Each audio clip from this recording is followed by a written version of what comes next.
잠깐 앉아서 생각해 보니까 보통 이렇게 성경 봉독을 하고 차양대에서 찬양을 하고 제가 말씀을 전하는데 그게 아닌 경우가 한 번 있었던 것 같습니다. 제가 설교할 때. 그래서 찬양을 안 불러서 조금 이상하겠지만 잠깐만 좀 기다려 주시면 더 아름다운 찬양으로 찾아뵙는다고 지난번 한번 멘트를 드린 것 같은데 오늘 또 공교롭게 그렇게 또 날이 됐네요. 하여튼 너무 섭섭해하지 마시고 조금 설교가 조금 지루하더라도 좀 끝나면은 또 이제 아름다운 찬양이 있으니까요. 잠깐만 좀 참아주셨으면 좋겠습니다. 네. 오늘 본문 또 너무 잘 아시는 본문인데요. 오늘 본문 있는 이제 누가복음 2장 1절과 2절 말씀에 나와 있듯 이 로마 황제는 14년에 한 번씩 식민지 남자들을 자기 고향으로 보내서 호적 등록을 다시 하게끔 했는데요. 그렇게 해서 인구 파악을 제대로 해 이 징집과 세금의 정확성을 기할 수 있었던 것입니다. 결국 호정령의 근본 목적은 세수 확장, 즉 세금 수입을 더 확장하고 확정하는 것이었죠. 엄청난 규모의 막강한 군대를 유지하고 수많은 도로들을 건설하며 왕족과 귀족들의 사치스러운 생활을 유지하려면 천문학적인 재정이 필요했던 것이니 그것을 위해 황제의 명령이 있었고 이 황제의 명령에서 벗어날 수 있는 식민지 백성은 아무도 없었습니다. 그럼 유대뿐 아니라 전 로마 속국의 남자들이 한꺼번에 다 움직여야 하니 도로는 꽉꽉 막히고 숙박업소는 사람들로 가득 차 인산일해를 이루었겠지요. 이런 상황 속에서 갈릴리 나사렛에 살던 요셉이 128km나 떨어진 자기 고향 베들레헴으로 가야만 되는 어쩔 수 없는 상황이 발생한 것입니다. 또 호적법에 따르면 호적은 세대주에게 해당되는 것이라 세대주만 움직이면 되었죠. 그럼 요셉과 마리아는 아직 결혼도 하지 않아 정식 부부도 아닌데 왜 약혼한 여인 마리아를 자기가 호적하는 호적지 베들레헴으로 데리고 가려고 했던 것일까요? 당시 약혼 제도를 보면 동침과 임신은 절대 허락하지 않았지만 약혼하는 순간 부부의 법적인 권리는 인정되었다고 합니다. 따라서 약혼을 통해서 요셉은 이미 세대주가 된 것이고 세대주라는 법적 지위를 이미 얻었기 때문에 마리아를 굳이 데려가지 않아도 되었는데 혼자 가도 되었는데 굳이 같이 간 이유는 바로 마리아가 이 출산을 앞두고 있었기 때문이죠. 그 출산이 임박한 까닭이었습니다. 이런 마리아가 나사렛에서 혼자 출산하는 것보다 더 위험한 것은 나사렛에서 이 베들레헴까지 128km나 되는 거리를 걸어가는 일이었습니다. 그 엄청난 거리를 만삭의 여인을 데리고 걸어가는 것은 너무나 가혹하고 혹독하며 굉장히 위험한 일이었죠. 그럼에도 불구하고 혼자 가도 되는데 굳이 마리아를 데려가는 이유는 혼자 출산하는 것이 위험하다라는 것보다는 혼자 있으면 안 되는 사회적 이유가 있었던 것입니다. 만약 마리아가 혼자 아이를 낳는다면 결혼 전 임신 사실이 드러나서 결혼 전에는 절대로 임신을 하면 안 된다는 그들의 문화 속에서 어떤 험한 일을 당할 수 있을지 알 수 없었기 때문에 이 커플은 임신 사실을 끝까지 숨겨야만 했습니다. 그리고 나사렛이 아닌 다른 곳에서 아이를 낳는 길이 없을까 하고 상당히 초조해하며 고민하고 있었겠지요. 지금은 옆집에서 무슨 일이 일어나는지 아무도 모르지만 그 당시는 마을이 가족 공동체였기 때문에 만삭이 될 때까지 임신 사실을 숨긴다는 것은 상상하기 어려운 일이었습니다. 만약 잘 감췄다 할지라도 복잡한 변수들이 여전히 남아 있었는데 만약 나사렛에서 출산한다면 크나큰 이슈가 되었을 것이고 나사렛을 떠나고 싶어도 다른 곳으로 떠날 만한 뚜렷한 명분이 없었던 것이죠. 또 다른 곳에서 출산을 한다 해도 그 다음에 어떻게 해야 할지 정해진 것이 없었고 다시 돌아오기도 어려우며 모든 삶의 근원지가 있던 곳을 떠나 어디로 가야 할지 알 수 없는 마치 사방이 막힌 것 같은 상황이었던 것입니다.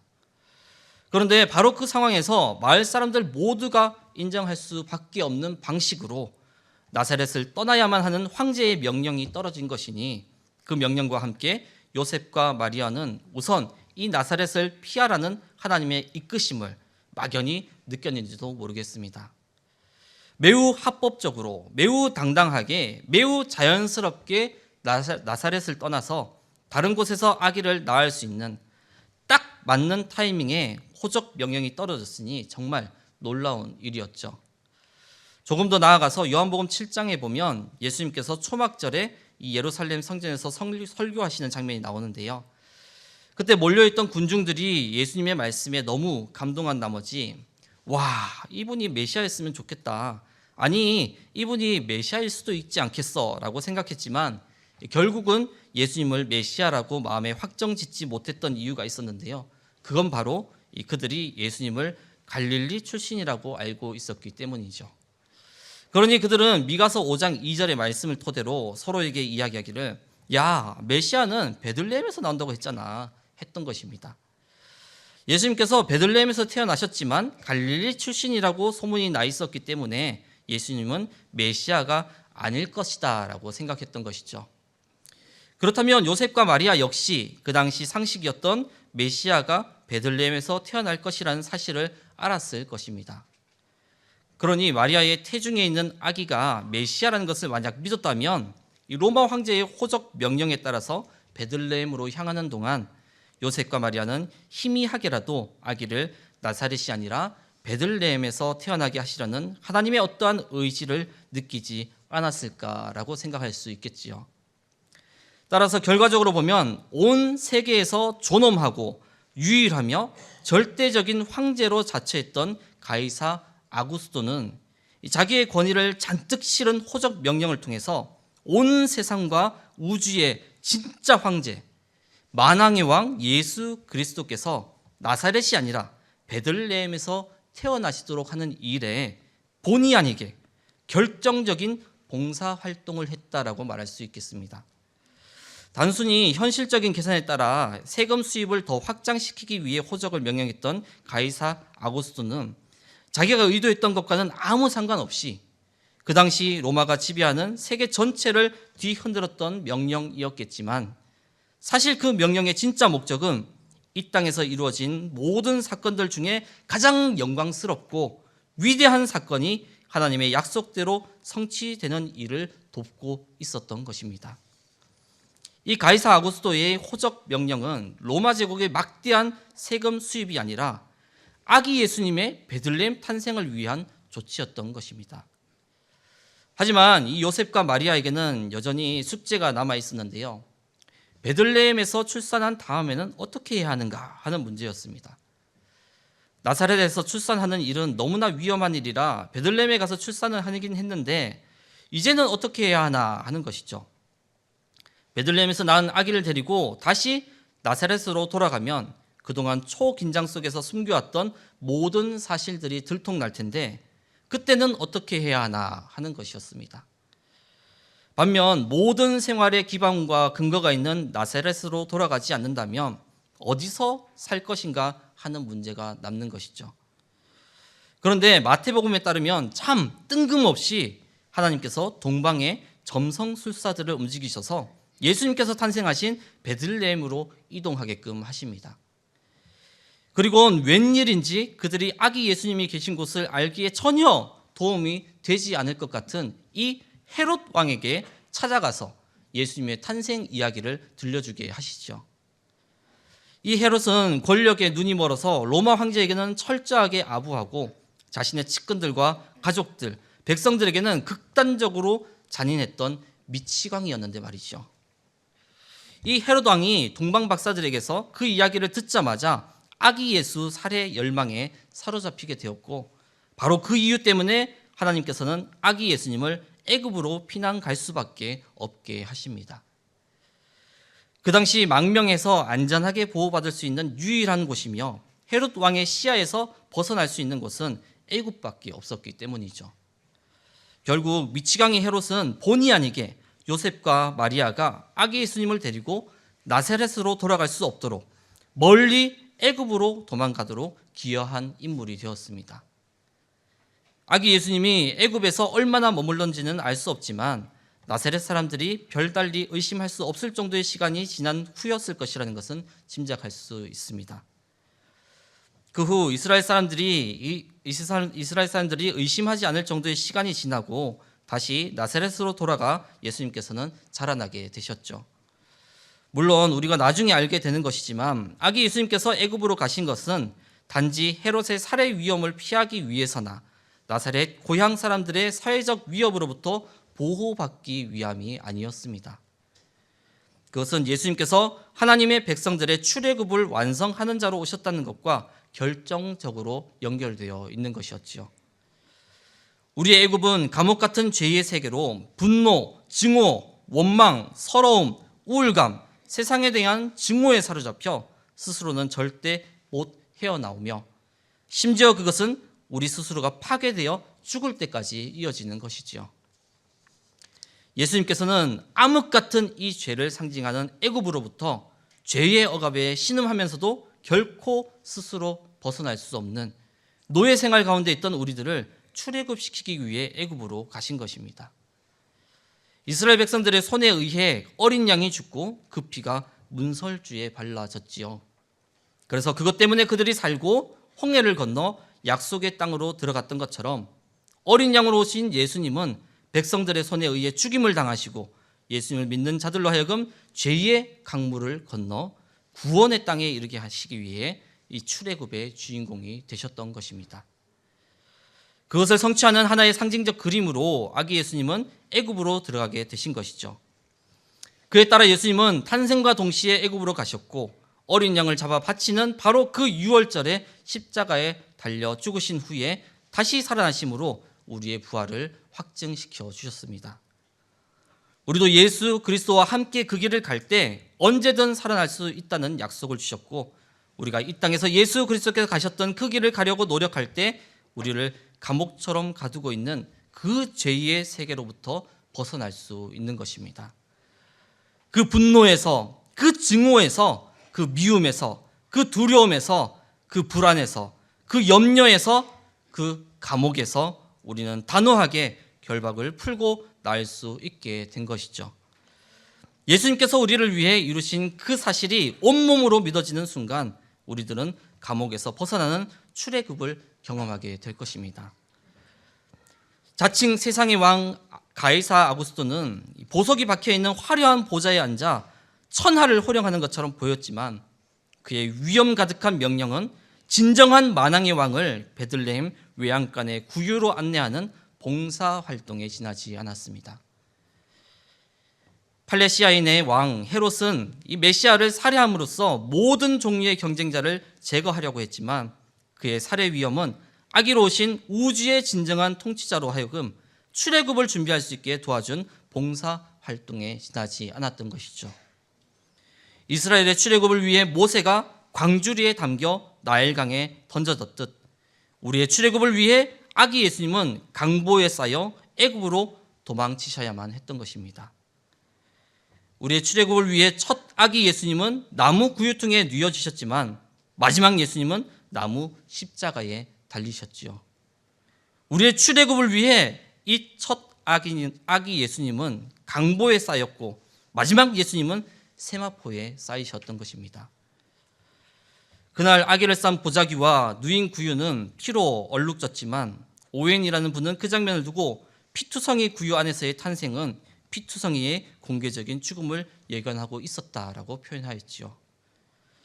그것은 지금도 두려움과 염려와 불안과 분노와 원망에 매여 감옥 생활하고 있는 우리들을 출애굽시키기 위한 눈부시게 아름다운 그림이었고 인류 역사상 가장 위대한 사건이었다고 말할 수 있는 것입니다. 우리가 마리아와 요셉의 입장에서 생각해 보면 요셉과 마리아 같은 애매한 상황이 또 있을까 하는 생각이 들기도 합니다. 여자가 결혼하기 전에 남의 애를 가졌는데 그 애가 하나님의 아들이라고 합니다. 요셉이 그때까지 쌓아온 지성과 이성에 의하면 그건 거짓말이고 그때까지의 자신의 경험에 비춰봐도 그건 완전히 분노할 일이며 지금까지 지녀온 모든 전제에 의한다 할지라도 속이 뒤집어지고 머리가 터질 정도로 분노할 일이죠. 어떻게 해야 할지 모를 정도로 정말 말도 안 되는 일이었습니다.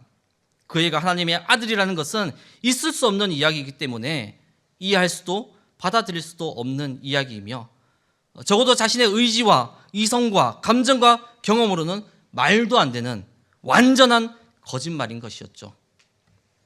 내 경험만으로 보면 그건 거짓말이라고 외쳐야 했고 죽을 것 같은 분노로 속이 터졌어야 했지만 이들은 이런 한없이 버거운 상황을 자신들의 현실로 믿음으로 받아들여야만 했습니다. 우리야 오랜 세월 동안 들어왔기 때문에 그랬겠구나, 믿음으로 받아들였겠구나 하면서 쉽게 이야기할 수 있겠지만 그들의 입장에서는 이건 말도 안 되는 이야기이죠. 그런데도 그걸 믿음으로 받아들여야만 했고 심지어 주변에는 이해해 줄 수 있는 사람이 전혀 없었기 때문에 누구에게도 말할 수 없었습니다. 그런데도 두려움 속에서 불러오는 배를 만삭대까지 가까스로 숨겨야만 했고 이제 그 만삭의 몸을 이끌고 나사렛에서 베들레헴까지 죽을 힘을 다해 걸어가야만 했지요. 그렇게 도착한 베들레헴에는 아기를 받아줄 산파도 해산할 방도 없어 어느 이름 없는 농부의 단칸방 아래 축사 한 켠, 그 냄새나는 공간에서 숨죽여 아이를 낳아야만 했습니다. 어느 것 하나 자신의 의지와 선택과 결정으로 할 수 있는 일이 전혀 없었지요. 그 모든 것이 다 거부할 수 없게끔 일방적으로 찾아와서 자신이 거기에 맞추지 않으면 안 되는 현실로 그 안에 갇히게 만든 것입니다. 모든 현실이 나의 의지와 선택한 것이 아니라 그냥 다가와서 나의 현실이 되어버린 것이죠. 거부할 수도 없고 그냥 받아들여야만 했던 것입니다. 이게 바로 누군가의 결정에 의해 끌려가는 것처럼 느껴지는 우리의 삶인 것이죠. 그런데 그 모두 다가 하나님의 뜻이었고 그것이 바로 인류 역사상 가장 위대한 사건이 이루어지는 방식이었던 것입니다. 그러나 우리 눈에 보이는 일들은 모두 초라함과 누추함과 불안함과 두려움과 긴장감뿐이지만 보이지 않는 이야기는 인류 역사에서 영원토록 가장 위대한 이야기, 세계를 호령하는 대단한 왕들도 자원봉사 요원으로 동원하게 되었던 이야기, 바로 예수 그리스도의 탄생에 보이지 않는 이야기인 것이죠. 우리를 둘러싼 상황이 어떤 상황이든 간에 얼마나 초라한지, 얼마나 비참한지, 얼마나 자존심 상하고 힘이 드는지 간에 우리가 구유해 오신 그 예수님과 함께 그 예수님을 통해 그 말씀을 통해 그 말씀을 따라서 그 상황 가운데 있는 중이라면 그 상황은 그 어떤 다른 종류의 더 나은 상황에 비해서도 전혀 초라하지 않은 가장 위대한 여정을 통과하고 있는 중이라는 사실을 절대 잊지 말아야 할 것입니다. 거기에 보이지 않는 이야기가 있는 것입니다. 그 모든 시간이 오늘의 나를 만들기 위한 시간이었다는 거창한 말을 사용하지 않더라도 그 모든 시간이 하나님의 손길이 닿아있던 세밀한 여정이었다는 사실을 믿게 된다면 그 시절이 오히려 정겹고 아름답고 너무나 고귀할 것입니다. 제가 안동교회에 처음 발을 디딘 것은 영남신약대학원 1학년 때 저와 동갑이었던 동기가 와이프를 소개해 주면서였습니다. 처가가 안동 요즘 올라가는 언덕에 있었기 때문에 와이프와 통화를 할 때 안동교회 앞에서 만나자라고 약속을 했던 것이죠. 그렇게 첫 만남을 위해서 안동교회 주차장 정문 바깥쪽에 차를 세우고 7월에 무더운 날 혹시나 차를 탔을 때 더울까 봐 열심히 차에 물을 뿌리며 기다렸고 저도 모르는 사이에 와이프가 와서 인사를 나누었습니다. 그리고 용상제일교회 교육목사로 섬기며 참석한 안중시찰과 경안노회에서 담임 목사님을 먼 발치에서 뵙고 경안 어린이 대회 때 아이들을 데리고 그림 그리기 대회에 참여했던 것이 전부였습니다. 그러다가 용상제일교회에서의 사역을 잠시 내려놓고 쉬고 있을 때 조경환 목사님의 소개로 안동교회 사역을 위해 이력서를 내게 되었죠. 담임 목사님을 뵙고 면접을 한 후에 함께하게 된 것에 감사하며 2023년 1월 1일 주일에 부임해 오후 찬양 예배 때 부임 설교를 하였습니다. 그 설교 이후 많은 분들이 저를 기억하실 때 똥개 목사라고 기억을 하셨죠. 꿈나무 교회를 섬기며 제 인생 첫 부목사 사역을 시작하게 되었는데 아무래도 첫 부목사 사역이다 보니 아는 것도 없고 전임 사역자로서 무엇을 해야 할지도 전혀 모르는 상태였습니다. 그저 의욕만 앞섰지만 기초가 전혀 없었고 심지어는 새벽 기도회를 위해 일어나는 것조차 버거웠지요. 그렇게 힘들 때마다 담임 목사님께서는 교직원 경건회 후 저를 불러서 적응할 만해, 몸이 만들어지려면 시간이 좀 걸릴 거야, 설교를 위해 완고를 준비해봐. 기도는 이렇게 하는 게 좋겠다 하시며 따뜻하게 알려주셨습니다. 처음에 가장 신기했던 것은 분명 혼이 난 것 같은데 마지막에는 기도를 해주시는 것이었습니다. 그렇게 시간이 흘러 점점 새벽 기도에 나오는 것도 전임 사역자로서의 사역을 감당하는 것도 적응이 되었고, 사역 시작 후 10개월이 지나자 꿈나무 교회 사역들이 훤히 보이기 시작했지요. 그때 든 생각이 야, 이거 할만한데? 이라는 생각이었으며, 이 1년 동안 꿈나무 교회가 돌아가는 상황이 머릿속으로 훤하게 그려졌습니다. 그러다 갑자기 교구 사역을 맡게 되면서 방송과 교구, 스튜디오와 홈드림 가정 예배를 동시에 맡게 되었고, 하루 24시간으로 시간이 모자란 듯한 어려움을 만나게 되었죠. 그때는 정말이지 너무 힘이 들었지만, 그 또한 시간이 지나며 콘솔이 뭔지, 마이크는 어떻게 소리가 나는 건지, 모니터 스피커는 뭔지, 하울링이 뭔지도 모르던 제가 변화되어서 음향에 대한 두려움이 점차 사라지게 되었습니다. 부임하고 얼마 지않아 사역 제안을 하던 중 플리마켓을 맡게 되었고, 그런데도 불구하고 처음에는 아무것도 없는 상태에서 시작해야 하는 부담과 함께 준비 기간이 2주밖에 되지 않는 상황을 맞닥뜨려야만 했습니다. 하지만 그 또한 담임 목사님과 상의 후 결정된 임원단을 통해 극복할 수 있었고, 그 어느 누구보다도 듬직한 안동교회에서의 동력자들을 만날 수 있게 되었습니다.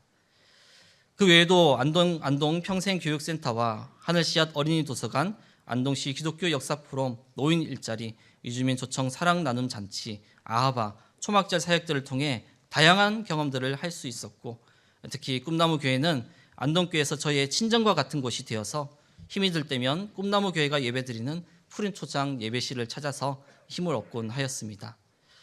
또 2년 동안 함께한 3교구 식구들과 오며 가며 인사를 나눈 우리 안동교회 성도들을 통해 하나님의 사랑과 이웃 사랑에 대한 고민을, 또한 몸부림치며 섬김과 헌신을 하는 것을 직접 목도할 수 있었는데, 이 모든 만남과 지나온 과정들이 저를 다듬어 가시는 하나님의 손길과 은혜였음을 고백하지 않을 수 없습니다.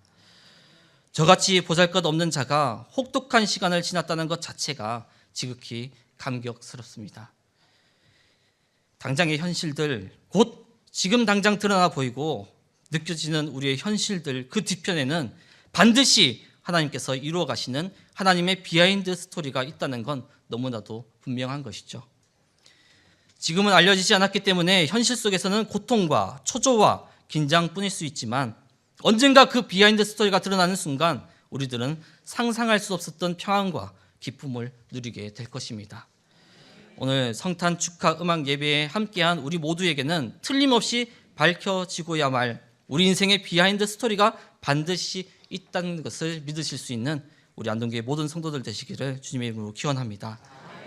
요셉과 마리아의 드러난 이야기 뒤에 하나님의 거룩한 이야기가 있었음을, 세상의 황제들도 그것을 위해 봉사활동해야만 되는 어마어마한 일이 있었다는 사실을 기억하면서 우리 인생의 앞 이야기 뒤편에 하나님의 비하인드 스토리가 있음을 믿는 믿음이 오늘 우리의 삶을 통과하게 하는 은혜가, 그 은혜로 인해 성탄의 기쁨을 찬송으로 고백할 수 있는 하나님의 복이 우리 안동교회 모든 성도들의 삶 속에 임하시기를 주님의 이름으로 기원합니다.